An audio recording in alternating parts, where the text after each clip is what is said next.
Call Dr. Cam Calder. Mr Speaker, it's a great pleasure to rise and speak on the sentencing aggravating factors in Amendment Bill. I must take issue with my colleague across the floor, Charles Chauvel, making the comments he did about this government's record on law and order. Mr Chairman, in 1854, William Howard Russell, reporting on the Russian cavalry's advance on Balaclava, spoke of they dashed on to that thin red line tipped with steel.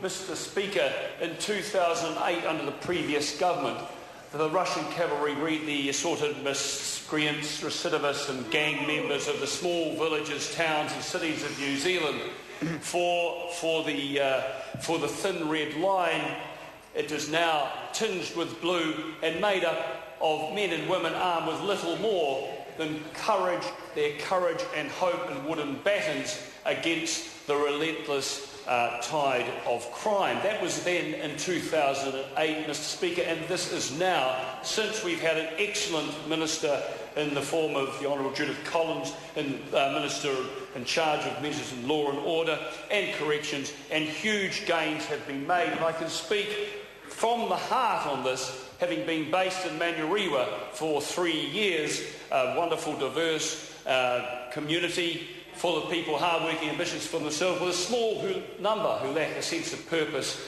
and a feeling of belonging, and who become, regrettably, the object of the long arm of the law. And it has to be said, there are many more long arms of the law in Manurewa since this government has been in power. In fact, 300 more uniformed men and women.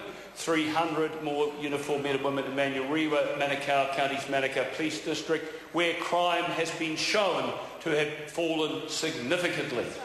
300 more spread around the rest of New Zealand, so our small towns and villages and urban centres, New Plymouth places, Otago, Dunedin, Wanaka, where my colleague Jackie Dean is based, and of course our greater urban centres such as Auckland and Christchurch. So this government has done an enormous amount for law and order. Some of the tools that our police have got since 2008 include tasers, police safety orders. I've been out with the police on a number of occasions in Manurewa, and may I commend those men and women in the county's Manukau team who go out there risking their lives day and night to protect our community.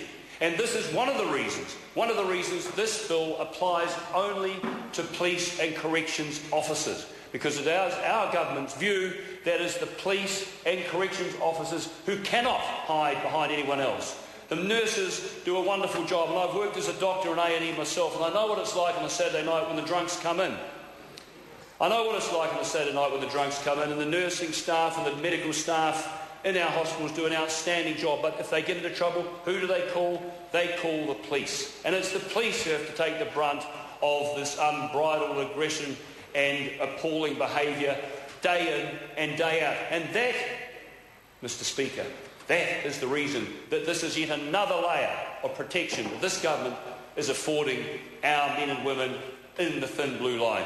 This is a denunciatory piece of legislation. This says it is not appropriate to assault the custodians of law and order, those people, those men, those women who time and time again go out there and put their lives on the line to keep us safe. I commend this bill to the House.